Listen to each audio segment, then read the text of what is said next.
లక్షల కోట్లు దోచుకొని జైలు జీవితం అనుభవించిన మాజీ ముఖ్యమంత్రి జగన్మోహన్ రెడ్డికి తనకు పోలిక అంటూ మంత్రి నిమ్మల రామానాయుడు విమర్శించారు. యలమంచిలి మండలంలో పలు అభివృద్ధి కార్యక్రమాల్లో ఆయన పాల్గొన్నారు. తన తండ్రి అధికారం అడ్డం పెట్టుకుని లక్షల కోట్లు లూటీ చేసిన జగన్మోహన్ రెడ్డికి తన తండ్రి ధర్మారావు ఫౌండేషన్ ద్వారా సేవా సంస్థలు పెట్టి రాజకీయాల్లోకి వచ్చిన తనకు పోలిక అంటూ మంత్రి రామానాయుడు విమర్శించారు.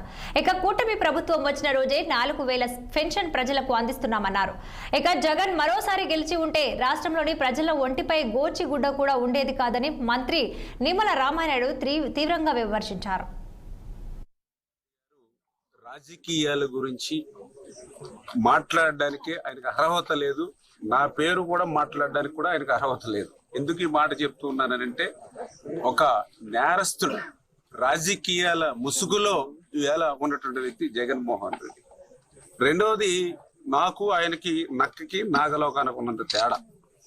ఎందుకు ఈ మాట చెప్తున్నానంటే, ఆయన తండ్రి అధికారాన్ని అడ్డం పెట్టుకుని లక్షల కోట్ల రూపాయలు సంపాదించి 16 నెలలు జైల్లో ఉన్నటువంటి వ్యక్తి, 11 షార్ట్ షీట్లో A1 ముద్దాయిగా ఉన్నటువంటి వ్యక్తి.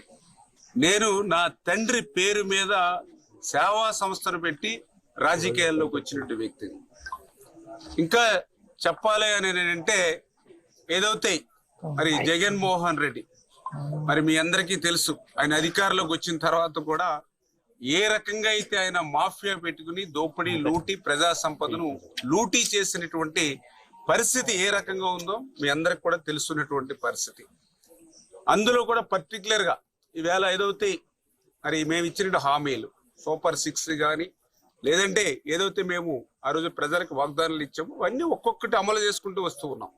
మీరందరూ కూడా చూసారు. ఏదైతే పెన్షన్ 3,000 రూపాయలు పెన్షన్ 4,000 రూపాయలు ఇస్తామని చెప్పాం. అది కూడా ఆ రోజు ఏప్రిల్ నెలలో ఇచ్చినటువంటి మాట ప్రకారం పహల్గామ్ ఉగ్రదాడిని ఉద్దేశించి